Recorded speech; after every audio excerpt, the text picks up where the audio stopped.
अक्सर जब मैं कोई खबर करती हूँ तो अक्सर आप आखिरी में नाम सुनते होंगे मेरे साथ कैमरामैन नवीन सूदन के साथ। और आज उन्हीं की खबर करने में यहाँ पहुंची हूँ। क्यों, वो भी आपको बताते हैं। दरअसल खबर जुड़ी है सरवाल अस्पताल से, सरकारी अस्पताल से, और एक गंभीर आरोप लगे हैं जो वो खुद भुगत रही हैं पिछले काफी समय से। हालांकि मामला मैं पूरा खुद जानती हूँ क्योंकि हमने इकट्ठे इस मामले को उठाया था, लेकिन आज वो हद हो गई जिसके बाद आज उनके परिवार को भी इस मीडिया के सामने आना पड़ा है। उनके परिवार से भी बात करेंगे, लेकिन सबसे पहले बात करूंगी मैं अपने कुलीग नवीन सूदन से। नवीन जी, हालांकि मामला मुझे खुद मालूम है पूरा क्या है, हम पिछले कई दिनों से इस मामले को फॉलो कर रहे हैं, लेकिन आज क्या ऐसा हो गया कि हमें खुद मीडिया में आपको आना पड़ा? बेसिकली पिछले 25 नवंबर रात को मैं बीमार हुआ हल्की सी पेट दर्द को लेकर। वो पेट दर्द मेरे को 50 रुपए का इंजेक्शन, मेरे को हज़ारों रुपए की पेनल्टी मेरे को पड़ गई है। कोई इलीगल लड़के हैं वहाँ पे जो काम करते हैं, वो एडमिनिस्ट्रेशन को भी पता है। जब उन्होंने इंजेक्शन लगाना था IM लगा दिया मेरे को IV। उससे मेरी हालत जो है मतलब बिल्कुल ही मैं डेथ पे पहुंच गया था। मेरा BP जो है डाउन वाला 45 हो गया, पल्स मेरी ख़त्म थी, ब्रेन का मेरा कुछ वो नहीं था।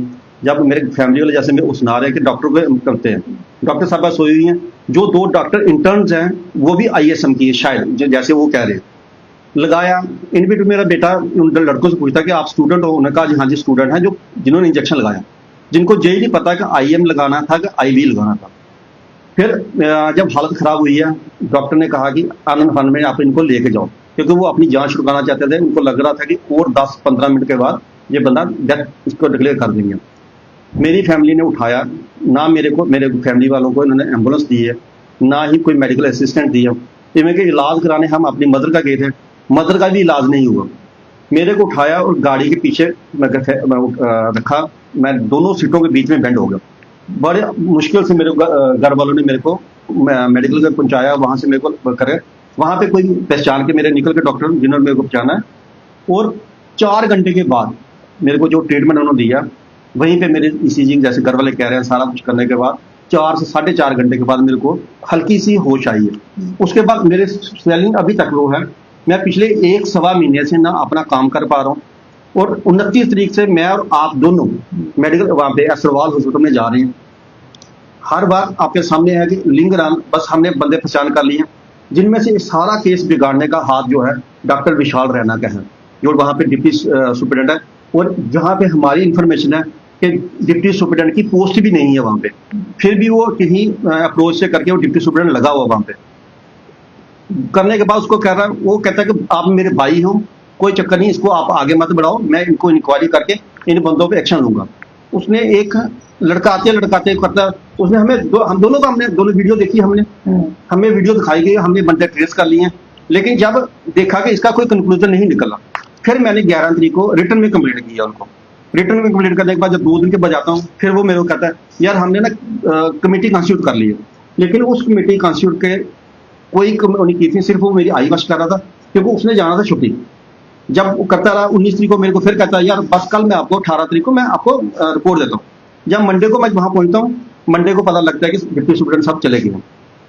जो सुपरिटेंडेंट है वहां पे विशाल कैलू, वो भी यही प्रेशर कर रहे हैं कि आप सुनील कैलू है वो, कि आप कंप्रोमाइज करो जी, छोड़ो यार केस, ये होता रहता है उनकी नजर में, ये मामूली बात है, कोई मर जाए, किसी का मरता जाए।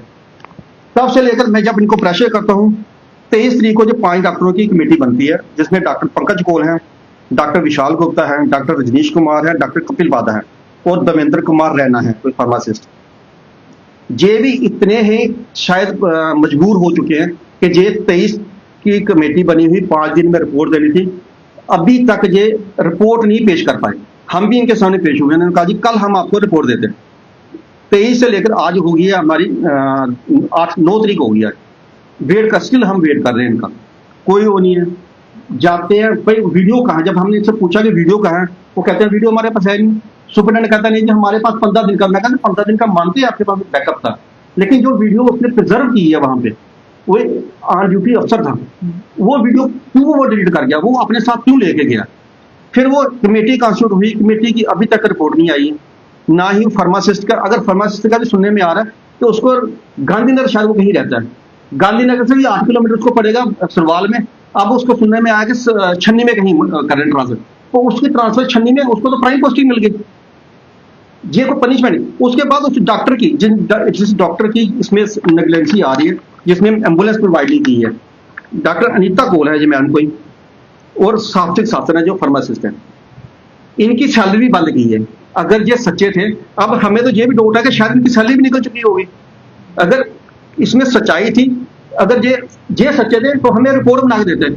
अगर अभी इन्होंने रिपोर्ट नहीं बनाई है, मैं मंत्री के से भी मिलने की कोशिश कर रहा हूँ, अगर वो मिलते हैं उनसे भी मैं टेकअप करूंगा, एलजी ग्रेवेंसी सेल में दूंगा, इवन के पीएमओ तक दूंगा, क्योंकि मैंने 25 साल अपनी सर्विस दी है पब्लिक के लिए, इसी लाइन में लोगों की समस्याएं हल करते रहे, और आज मैं खुद समस्या में हूँ। और ड्यू टू डॉक्टर विशाल रैना, मैं पर्टिकुलर एक बंदे का नाम ले रहा हूँ, डॉक्टर विशाल रैना, उसकी वजह से आज मैं सारा सफर कर रहा हूँ। उसने सारा केस सारा मेरा बिगाड़ा है। अब मैं वही कहता हूँ, अगर मेरे को मंगलवार तक ये कुछ नहीं करते हैं, तो फिर मैं लीगली या पुलिस में इनकी वो करूंगा, और विद क्रिमिनल ऑफेंस लगाऊंगा इन सब पे। एक तो ये ड्यूटी पे, और जो डॉक्टर अनीता कोल है, इनके सामने इलीगल बंदे इंजेक्शन लगा रहे हैं। अब हमें तो पता नहीं था कि ये लड़के कौन है, उनको तो पता था नहीं कि लड़के कौन है। जिनके सामने हो रहा है ये भी उतने क्राइम की भागीदार है मैडम। अब इन तीनों चारों बंदों के, इवन के डिप्टी सुपरिटेंडेंट डॉक्टर विशाल रैना के ऊपर भी केस लगाने की कोशिश करूंगा, अगर मेरे को इंसाफ नहीं मिलता है। और डॉक्टर सुनील कैलू है जो, वो सिर्फ कंप्रोमाइज के चक्कर में पड़े हुए हैं, वो कैपेबल नहीं है मेरे ख्याल एडमिनिस्ट्रेशन के लिए। अगर एडमिनिस्ट्रेशन का बंदा हो तो वो बंदा कुछ करता है। जिसकी बंदा एक फार्मासिस्ट किसी की बात नहीं सुन रहा, वो उसने क्या एडमिनिस्ट्रेशन चलानी है बैठ के। जहां पे हम भी ये कहते हैं यार ये डिप्टी सुपरिटेंडेंट, और इवन के इन्होंने इतने बड़े अच्छे हॉस्पिटल को एक डिस्पेंसरी बना कर रख दी है। जब इनके बात करें, वो इनका बात क्या होती है जी, हमारे पास 50 पेशेंट आते हैं तो किसी की कंप्लेंट नहीं आई है। भाई कंप्लेंट क्या आई है, तुम सिर्फ बोविरन लगाओगे, जब थोड़ी प्रॉब्लम होगी तो मेरे जैसी बंदा मरेगा, किसी का मर भी गया होगा वो थोड़ी आया होगा आपके पास। जो मैं आपको जिंदा मिसाल आपको कह रहा हूँ कि बंदा मेरे बाद कोई और ना मरे, मैं तो बच गया किस्मत से। अगर मेरी मेडिकल कॉलेज में मेरे को फेस ना किसी ने देखा होता, कुछ डॉक्टर्स ने, उनकी बड़ा शुक्रगुजार हूँ मेडिकल कॉलेज वालों का, जिन्होंने मेरे को बचाया है, मेरी फैमिली को। ये तो मेरे को मार के फेंक चुके थे। अब भी वही है कि अब मेरे को भी डर है कि मैं शाम को कहीं निकलता हूँ अकाल ड्यूटी करने के लिए, तो कहीं पे मेरे पे कोई अटैक ना हो। अगर अटैक होता है उसमें ये इनका जो फार्मासिस्ट है और डिप्टी मेडिकल सुपरिटेंडेंट, पर्टिकुलर मैं इसका नाम ले रहा हूँ, डॉक्टर विशाल रैना, यही जिम्मेवार होंगे। बाकी की डिटेल मेरे बेहोश होने के बाद क्या होगा वो मेरे भाई साहब को। सर आपने बहुत सारे, मैंने आपको देखा कि कई सालों से आप सिर्फ मेडिकल बीट करते आए हैं, क्या पहले भी कभी इस तरीके का मामला आपने कभी देखा है? मैंने अपना ऐसा मामला नहीं देखा है, क्योंकि ऐसे किसी का नहीं देखना हुआ कि ये कोई इतनी नेगलिजेंसी होगी। हमने इनकी पॉजिटिव स्टोरियां ही की है, वे अच्छा काम कर रहे हैं, लेकिन इसका मतलब है कि ये जो जहाँ पे काले कारनामे चल रहे हैं, इसका मतलब यहाँ पे, उसके अलावा जो लड़की अगर रात को जहाँ पे इलीगल काम इंजेक्शन कर रहे हैं, उस जहाँ पे और क्या काम होता होगा उसकी भी इंक्वायरी होनी चाहिए।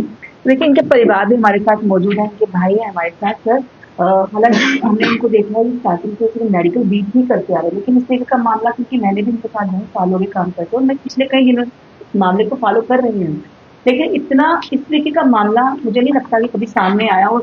आया भी हो तो उसकी जांच हुई है, पनिशमेंट मिली है, लगता है क्या वजह आपको लग रही है और क्या हुआ है? ये लोग जितने भी एडमिनिस्ट्रेशन में ये लोग मेडिकल कॉलेज सरमाल में बैठे हुए हैं, चाहे वो सुपरिटेंडेंट है, चाहे वो डिप्टी सुपरिटेंडेंट है, चाहे वो डॉक्टर है, चाहे जो भी है, वो अपने स्टाफ को ही शेल्टर कर रहे हैं। वो चाहते हैं कि हमारा स्टाफ पे कहीं एलिगेशन ना लगे और पेशेंट को जो प्रॉब्लम होनी है हो जाए, कोई दिक्कत वाली बात नहीं। वो प्रेशराइज भी कर रहे हैं हमें कि आप लोग कंप्रोमाइज़ कर लो तो केस खत्म हो जाए, ताकि हमारे स्टाफ पे भी ये वाली ना रहे। सेकंड क्या है कि इन लोगों ने कमेटी बनाई थी कि आप लोगों को रिपोर्ट देंगे और इन लोगों को पनिश करेंगे, क्या इसमें मसला रहा। लेकिन इन लोगों ने कोई कमेटी का रिस्पॉन्स नहीं दिया जो 5 दिन के अंदर अंदर देनी थी। वो आज ये लगा के चलो कि 15 से 20 दिन हो गए, लेकिन अभी तक इन लोगों ने कोई रिपोर्ट नहीं दी और जस्ट एक लिंगर ऑन ही कर रहे हैं। और उसके बाद हम लोग फिर उसके बाद सुपरिटेंडेंट को मिलने के बाद फिर डिप्टी अपना डायरेक्टर हेल्थ को भी मिले जाके, उन लोगों ने भी आश्वासन दिया कि यार हम लोग एक्शन लेते हैं कि कल 3 बजे तक जो भी होगा मैं इनको बुला लेता हूँ। लेकिन वो बंदा बड़ा लीनियंट सा मेरे को लगा कि भी कुछ भी उन लोगों ने करा नहीं और फोन उसने ब्लॉक लिस्ट में डाला हुआ है। जब इतना बड़ा ऑफिसर एक ब्लॉक लिस्ट में पेशेंट का नंबर डालेगा तो क्या आप लोगों के फेवर में क्या बोलेगा बंदा।